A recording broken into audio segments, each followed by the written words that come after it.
Ojo, que la Superliga sigue viva. Vamos a comentar por qué.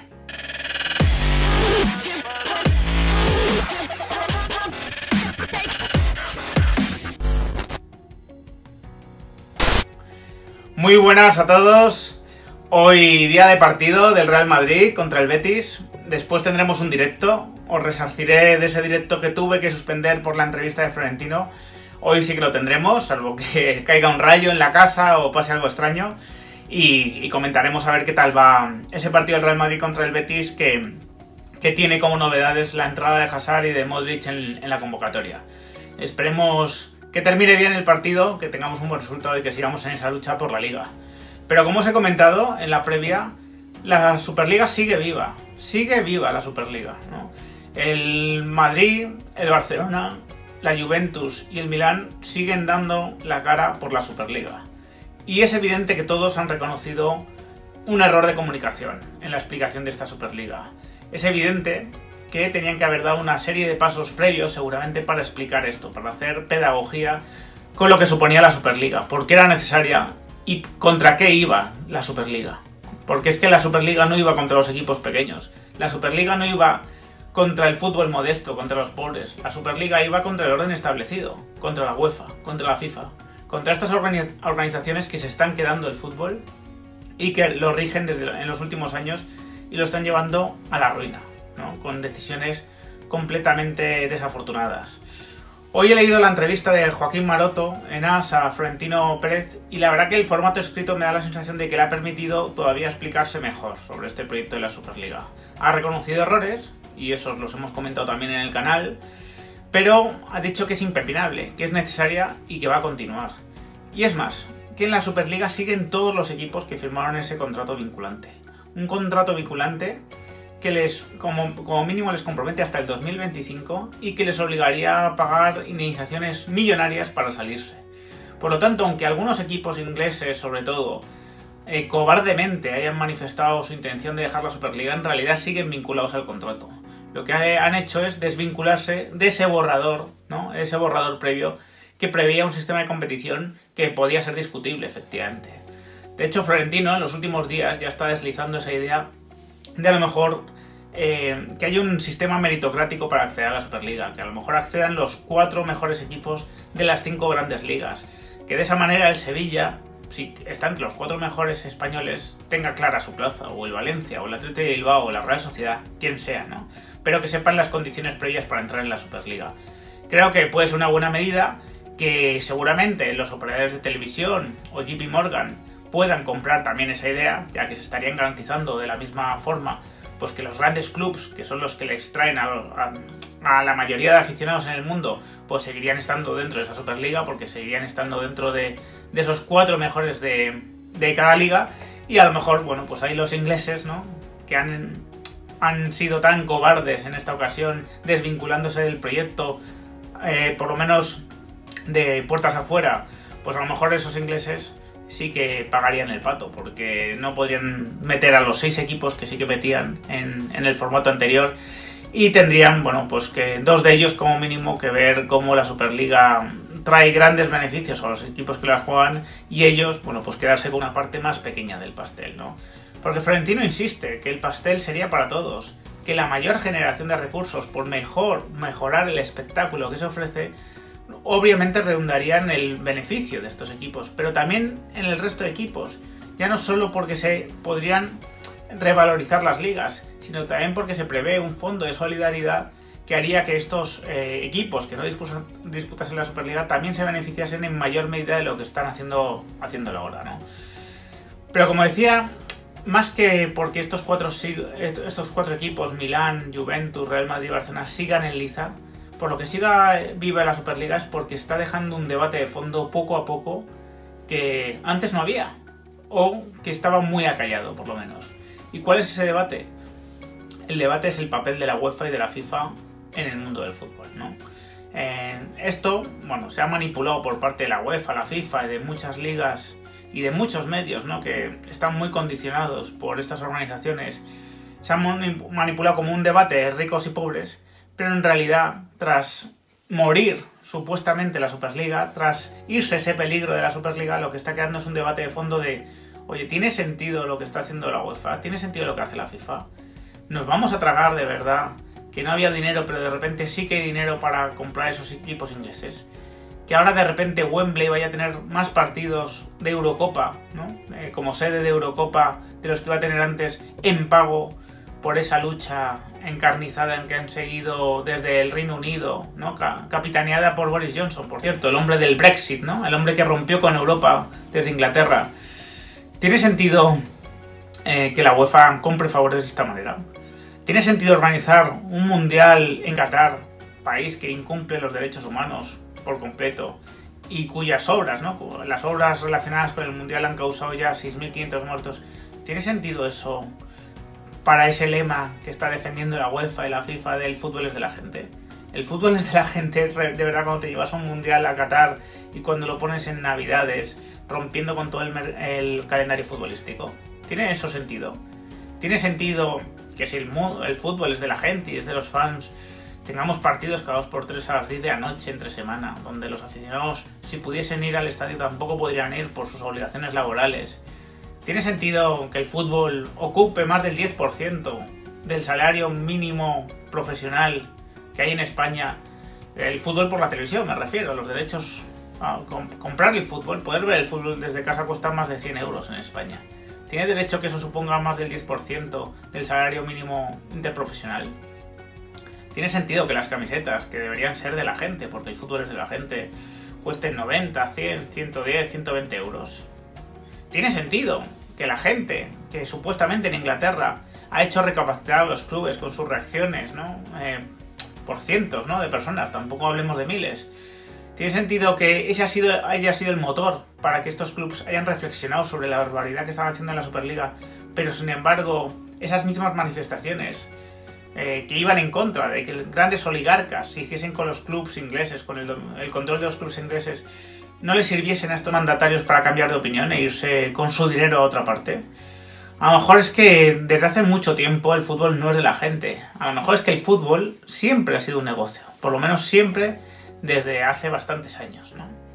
A lo mejor asumir eso y hablar de las cosas y ponerle su nombre, hablar de que aquí hay intereses económicos y que el fútbol es una industria, a lo mejor eso nos hace tener un debate un poco más inteligente, un debate un poco más profundo, un poco más constructivo.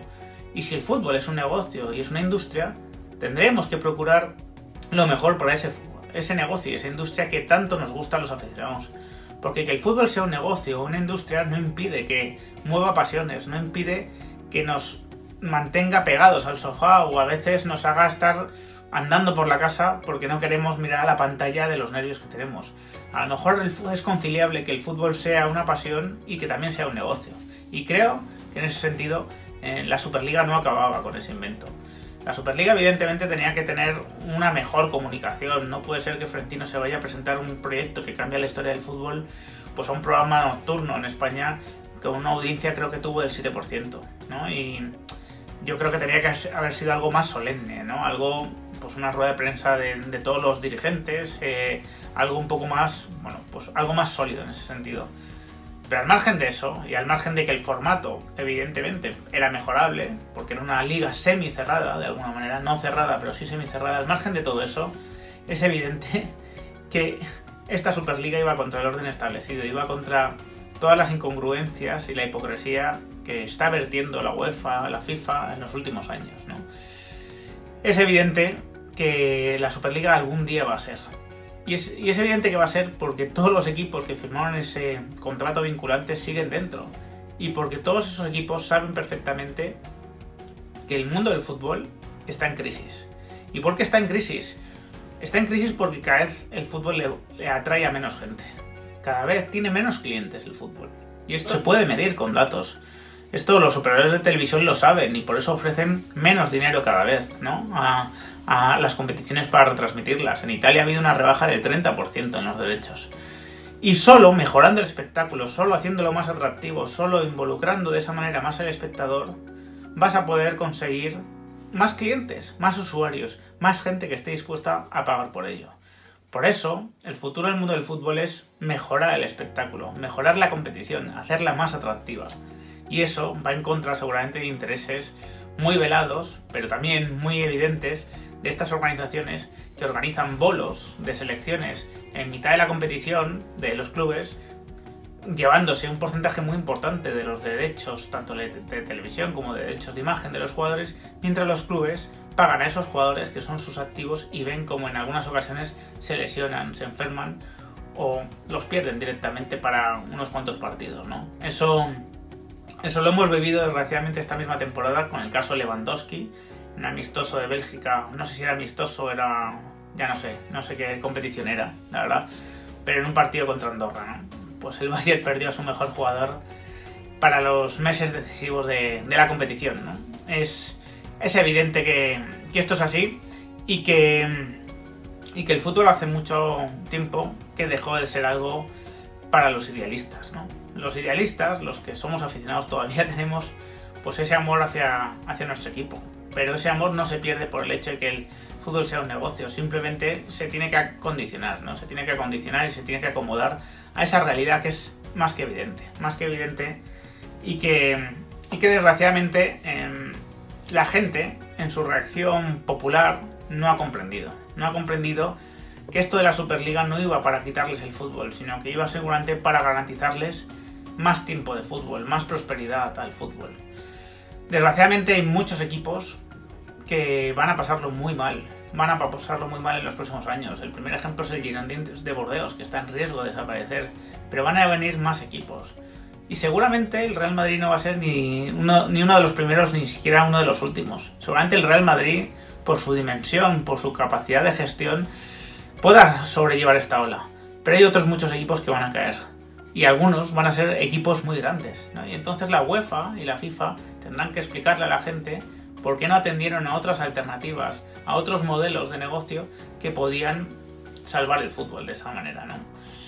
Florentino es muy claro, el fútbol se está muriendo y si no cambiamos nada se va a morir. Por lo tanto, ese proyecto de la Superliga yo no tengo ninguna duda de que va a seguir.